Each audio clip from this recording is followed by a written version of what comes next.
வேற ஒண்ணுமே வேண்டாங்க. சகல விதமான அடிக்ஷன்ஸ்ல இருந்தும் விடுபடுறதுக்கான அருமையான வழி. மதுவும் மாமிசத்தையும் விடுயான்னு சொன்னா என்ன விட்டுறது? அப்புறம் நான் என்ன பண்ண முடியும்? சட் போ.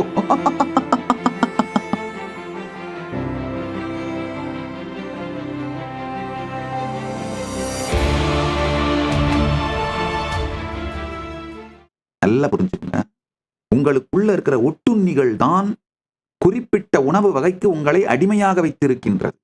உங்க மனத்தின் மூலமாக தான் அந்த ஒட்டுண்ணிகள் இயங்கும். இப்ப நான் சொல்றது தத்துவம் இல்ல, அறிவியல் சத்தியம்.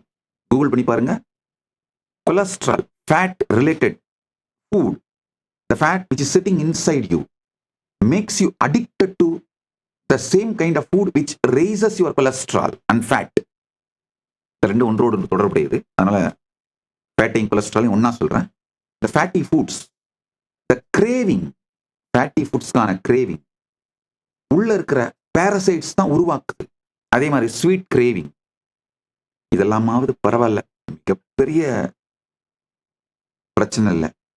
மாமிசத்து மேல இருக்கிற கிரேவிங், மது மேல இருக்கிற கிரேவிங், இது எல்லாம் பார்த்தீங்கன்னா உங்களுக்குள்ள இருக்கிற பேரசைட்ஸ் உங்களை சூப்பர் சீட் பண்ணி உங்களுடைய தீர்ப்பை தள்ளி வைத்து அதோட தீர்ப்பை கொடுத்து அதோட கமாண்டை பாஸ் பண்ணி அதோட ஆர்டரை பாஸ் பண்ணி உங்களை செயல்பட வைக்கின்றது.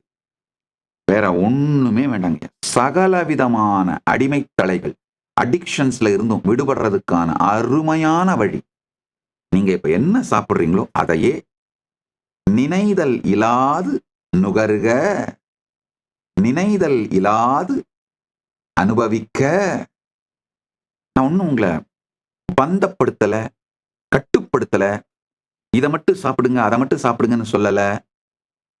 மாமிசம் சாப்பிட்டு செத்து போவேன், சூசைட் பண்ணிப்பேனா யாரால என்ன பண்ண முடியும்? போ, அதுக்கு மேல என்ன பண்ண முடியும்? மதுவும் மாமிசத்தையும் விடுயான்னு சொன்னா என்ன விட்டுறது? அப்புறம் நான் என்ன பண்ண முடியும்? சட் போ.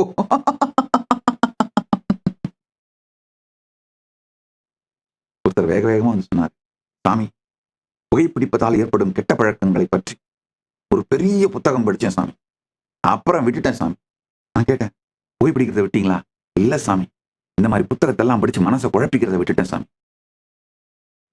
நான் உங்களை செயலை மாற்றுங்கள்னு கூட சொல்லல, நினைதலை விட்டு மாத்திரம் செயலில் இருங்கள். உண்மையிலங்கய்யா, லேயர் லேயரா உங்களுக்குள்ள இருக்கிற மன இருப்புன்னா அது மனம் இறுகி போய் என்ன சொல்றது, ஆசை, அச்சம், துக்கம், வெறுப்பு, குற்ற உணர்ச்சி, இதெல்லாம் லேயர் பை லேயரா சிக்கி போய் அந்த லேயர்ல இருந்து விடுபட முடியாமல் அந்த லேயர் மூலமாவே இந்த புகைப்பிடிக்கிறதுல இருந்து சகலத்தையும் நீங்கள் அனுபவிக்கின்றீர்கள். அதனாலதான் இல்லைன்னா புகையை போய் வயிற்றுக்குள்ள அனுப்ப முடியுமாங்கய்யா? உடம்புக்குள்ள அனுப்ப முடியுமாங்கய்யா? அது எப்படி அவ்வளோ இன்சென்சிட்டிவா ஒரு மனித உடல், மனித மனம் மாறும்?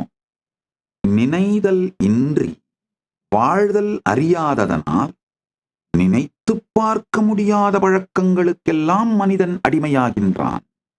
உங்களுடைய தினசரி வாழ்க்கையை நினைதல் இன்றி வாழ்க. முயற்சி பண்ணி பாருங்க. Nityanandam, thank you for watching, and if you found the video enlightening, please give it a like, share it with your loved ones, and subscribe to stay connected with us. don't forget to click the bell icon to receive the notifications.